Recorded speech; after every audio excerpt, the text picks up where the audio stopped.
Всем привет! Меня зовут Наташа Васильева, вы на моем YouTube-канале, и сегодня у нас видео из полюбившейся вам рубрики, где будет большое количество данных, графиков, аналитики. И предыдущее видео, которое очень хорошо посмотрели на моем канале, было несколько месяцев назад про сокращение в IT. И я вижу, что эта тема прям цепляет, я вижу большие обсуждения в комментариях. Поэтому сегодня я хотела бы сделать некое продолжение этого видео и поговорить о перспективах IT-рынка на 2025 год. Это видео даст вам некое представление о том, куда движется рынок на основании данных, тенденций, а также моих личных историй. Поэтому, если вам нравится, продолжайте смотреть и не забывайте подписываться на канал. YouTube намного лучше продвигает видео, если на него подписываются в момент просмотра, так что вы мне очень поможете. А также ставьте лайки и делитесь этим видео с теми, кому вам кажется оно может быть полезным. Давайте начнем с обзора рынка за 2024 год. И год был тяжелым очень во многих аспектах, но и в том числе на рынке IT. Я могу сказать, что мои личные наблюдения были в том, что я общаюсь с большим количеством людей, которые ищут работу, и обычно у меня есть какой-то баланс, то есть некоторые люди пишут мне, что у них проблемы, что им нужна помощь, им отказали на интервью, или им нужно помочь с резюме, или еще что-то в этом духе. А кто-то пишет, что они нашли работу, делятся своими радостными новостями о полученных офферах. И я говорю, обычно у меня есть какой-то баланс, но этим летом прям было все глухо. То есть, наверное, мне кажется, что за 3 летних месяца ни один человек мне не написал о том, что они нашли работу. Зато все говорили о том, что на интервью не зовут. Если на интервью и зовут, то отказывают на первом этапе, отказывают на втором этапе, отказывают за то, за что раньше бы не отказывали, за что раньше бы человека взяли и оторвали с руками и ногами. Но действительно было какое-то вот прям такое очень депрессивное время этим летом. Но потом началась осень, и я стала замечать, как постепенно все больше и больше людей начали мне писать о том, что они находят работу. И это люди часто, которые, довольно продолжительное время искали работу. Там кто-то полгода, кто-то год, кто-то еще больше. А тут они неожиданно получают свой заветный оффер, и они сами могут быть в шоке от того, насколько быстро это все начало происходить этой осенью. На самом деле, вот буквально на этой неделе один из фронтенд-разработчиков, с кем я работала, написал мне о том, что получил оффер в Amazon. И, это made my day, как говорят. Мне очень приятно, когда люди пишут такие вещи. И, если честно, вот последние несколько месяцев у меня создается уже обратное впечатление. Мне кажется, что намного больше людей мне пишут о том, что они нашли работу, чем люди, которые пишут, что у них какие-то проблемы. И таким образом появляется вопрос, улучшается ли рынок IT в данный момент. И мой личный опыт говорит о том, что да, но давайте посмотрим на данные и рыночные тенденции, чтобы получить более четкую, ясную, объективную картинку. И чтобы разобраться, что происходит, стоит посмотреть на ключевые макроэкономические показатели. И первый, наверное, такой общий для вообще всего рынка найма в США показатель – это процентные ставки, которые задаются Федеральной резервной системой. И в этом году мы увидели постепенное понижение процентных ставок. Они все еще высокие, они намного выше минимумов, которые были в ковидные времена. Но у нас есть все основания полагать, что в 2025 году процентные ставки продолжат понижаться. И взаимосвязь здесь очень прямая. Чем ниже процентная ставка, тем большее количество проектов, рискованных проектов, становятся выгодными для компаний. Второй показатель, о котором я хотела поговорить, это расходы, в первую очередь расходы компаний на IT по всему миру. Так вот, в 2023 году расходы на IT росли на 4% в год. В этом году, в 2024, они выросли на 7,2%. И эксперты компании Gartner прогнозируют, что в 2025 году этот рост еще ускорится до 9,3% в год, и совокупные расходы мировых компаний на IT достигнут 5,7 триллионов долларов. Причем прогнозируется, что в 2025 году рост расходов на IT ускорится во многих областях, тогда как в этом 2024 году рост расходов на IT был в первую очередь обусловлен ростом расходов на дата-центры, системы дата-центров. Эта статья расходов выросла на 35%. В следующем году в системах центров данных также планируется большой рост, но мы видим и ускоряющийся рост и в других отраслях, например, в девайсах, в программном обеспечении, в IT-услугах и так далее. Третье, о чем я хотела поговорить, это открытые вакансии. В октябре 2024 года в США было открыто 7,7 миллионов вакансий в том, что называется non-farm, то есть все отрасли, исключающие сельское хозяйство. И, как вы видите по графику, мы находимся на самом минимуме. И это очень далеко от конца 2021 года, когда количество открытых вакансий было больше 11 миллионов. То есть мы видим, что в данный момент вакансий открытых немного, но у рынка есть огромный потенциал к росту. А теперь посмотрите на открытые вакансии в сфере IT. В октябре было открыто 208 тысяч IT-вакансий по сравнению, например, с этим летом, когда приблизительно было 100-130 тысяч. То есть рост больше, чем в 2 раза, и рост вполне сравнимый с концом 2021 года. Есть, конечно, такая вероятность, что рост в октябре был каким-то единовременным событием, и мы посмотрим дальше, повторится ли он в ноябре и в декабре 2024 года. Но если такой рост закрепится, то мы видим очень сильное восстановление в американском IT-рынке. Ну и опять же, допустим, вот по моим собственным разговорам с людьми, у меня создается впечатление, что количество открытых вакансий действительно очень сильно увеличилось. Конечно, да, большое отличие от 2021 года, даже если такое количество рабочих мест сохранится, это большое количество кандидатов на рынке. Это люди, которых до этого сократили из больших IT-компаний, и конкуренция все еще остается и довольно высокая. Но я хотела бы обратить ваше внимание на один такой аспект, что рост вакансий в IT обусловлен тем, что не IT-компании начинают нанимать все больше и больше IT-специалистов. Согласно отчету Scoring Tech Talent, в 2023 году впервые в истории не IT-компании наняли больше IT-специалистов, чем IT-компании. И эта тенденция будет продолжаться и ускоряться. Например, Американское бюро статистики труда прогнозирует, что IT-вакансии будут расти намного выше среднего по остальным индустриям в период с 2023 по 2033 года, и они прогнозируют, что будет создаваться около 356 тысяч вакансий в год. Или другой отчет компании CompTIA, они прогнозируют, что к 2034 году количество IT-позиций в США вырастет до 7,1 миллионов, тогда как сейчас это около 6 миллионов. Это одна из крупнейших аналитических компаний в США, которая конкретно исследует IT-рынок. Теперь давайте поговорим о том, почему аналитики видят такой существенный рост на рынке.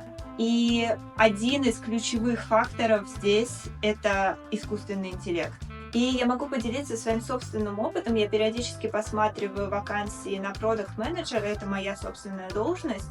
И я вижу, что где-то, наверное, 80-90% вакансий на продукта сейчас требуют то или иное знание искусственного интеллекта и умение с ним работать. И, на мой взгляд, сейчас, будь вы разработчиком, аналитиком, продакт-проджект-менеджером, или вы работаете на любой другой должности в IT-сфере, искусственный интеллект становится огромным конкурентным преимуществом, если не обязательным требованием для любой вакансии. И это подтверждается, на самом деле, отчетом, который, например, публикует LinkedIn. По их собственным расчетам, количество вакансий, которые требуют знания искусственного интеллекта, удвоилось с 2021 по 2023 год, всего за 2 года. Недавний опрос resumetemplates.com показал, что 87 опрошенных ими руководителей считают искусственный интеллект очень важным навыком для соискателей, а также для существующих сотрудников. А также в своем обзоре на 2025 год компания Robert Half говорит о том, что 44% работодателей готовы повышать зарплату людям, знающим искусственный интеллект. И этот навык идет на первом месте. На втором месте кибербезопасность. 37% работодателей готовы повышать зарплаты в этой области. А теперь давайте поговорим о сокращениях. И еще раз напомню, что у меня было отдельное видео, в котором я рассказала про историю сокращений, про то, как это ощущалось, там, будучи сотрудником Амазона, о том, какие компании сокращали и так далее. Там очень-очень много статистики и цифр. Но сейчас я просто кратко упомяну, что происходило. По данным Layoffs FYI, это один из главных источников, который собирает данные обо всех увольнениях, в 2024 году было уволено более 150 тысяч сотрудников в 539 компаниях. Да, это огромная цифра все еще, но на самом деле это на 40% меньше, чем в прошлом, в 2023 году. В 2023 году, по их данным, общее количество увольнений было 264 тысячи в 1193 компаниях. Есть еще вероятность, что Layoffs FYI немножко не досчитывает. Есть другой ресурс, который тоже считает количество сокращенных людей, называется TrueUp. И вот по их данным, в 2024 году уволили 240 тысяч. То есть они считают там больше, чем в 1,5 раза больше, чем Layoffs FYI. Но на самом деле в их цифрах наблюдается точно такой же тренд. То есть по их данным в 2024 году произошло снижение увольнений на 44% от 430 тысяч в 2023 году. Да, цифры неутешительные, действительно, и в прошлом году, и в этом году уволили большое количество людей, огромное количество людей, сотни тысяч. И все эти люди сейчас находятся на рынке и ищут работу. Ну, понятно, кто-то из них уже нашел, но большое количество из них все еще находится на рынке. Но на самом деле есть и хорошие новости. То есть, если мы посмотрим на количество увольнений в начале этого года по сравнению с осенью, мы видим огромный спад, который начался в сентябре, потому что в августе еще прошел такой последний масштабный этап увольнений. В первую очередь это случилось за счет того, что увольняли две крупные компании, Intel и Dell. Но сентябрь, октябрь, ноябрь, декабрь мы видим намного меньший уровень увольнений в месяц. И в данный момент, мне кажется, мы уже можем сказать, что это тренд, потому что цифры держатся на этих уровнях. И мне кажется, вот эта ситуация, когда сокращения снижаются, а найм показывает признаки восстановления, дает нам очень неплохие надежды на 2025 год. Но кроме этого, я хотела бы поговорить еще об одном очень важном аспекте, и этот аспект – это инвестиции. Мы видим, что большие компании, главные игроки на рынке, начинают массово инвестировать в IT-продукты. Например, Microsoft уже инвестировала миллиарды долларов на развитие искусственного интеллекта, и они закупили 485 тысяч AI-чипов от компании NVIDIA. И инвестиции таких крупных игроков, как Microsoft, они влияют не только на вакансии в этой конкретной компании, но они влияют и на весь рынок.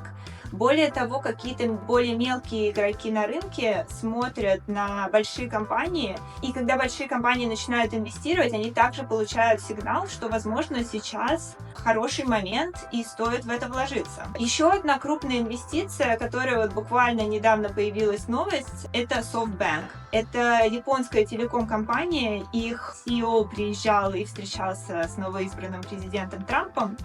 И они пообещали в течение последующих 4 лет инвестировать в IT в США $100 миллиардов, И по их расчетам это может создать около 100 тысяч дополнительных рабочих мест в США в IT. Итак, в этом видео мы поговорили о тенденциях рынка IT на 2025 год. И, как вы можете видеть, тенденции в основном позитивные. Но что это означает для соискателей? Мне кажется, первое, это важно принимать во внимание, что IT растет, навыки IT становятся все более популярными, большое количество нанимающих менеджеров хочет видеть IT в резюме и готовы за это доплачивать, поэтому мне кажется, что это сфера, в которой очень стоит развиваться, очень стоит получать какие-то дополнительные знания, опыт. Это то, что поможет вам в будущем. Второй момент.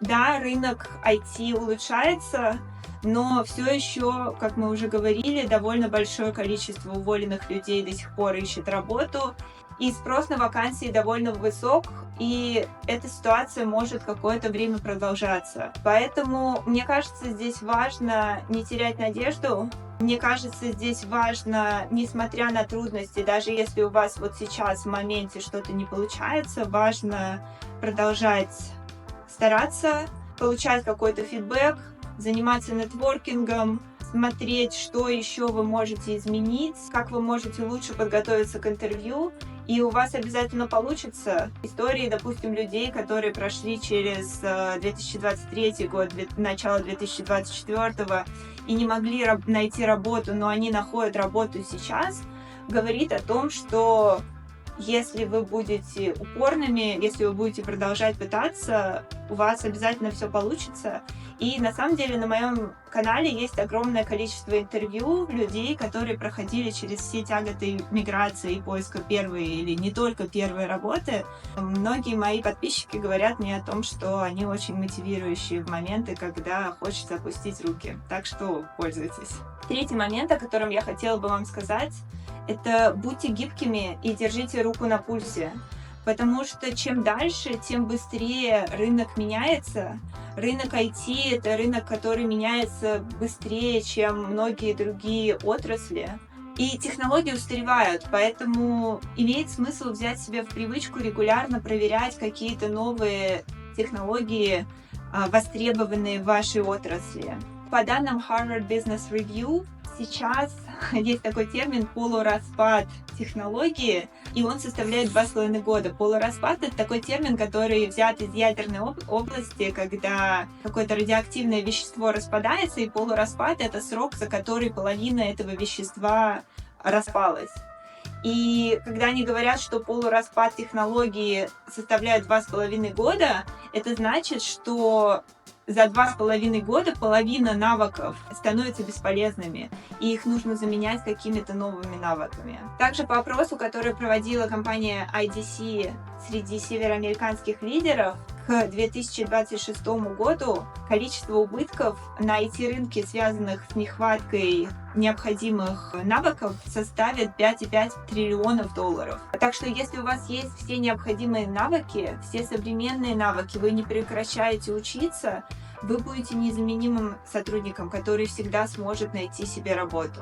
И если мы говорим о том, какие навыки актуальны в IT сейчас, то согласно отчету Indeed, это компания, на которой вы можете найти большое количество вакансий от октября 2024 года, говорит о том, что первый по популярности навык в IT — это Python.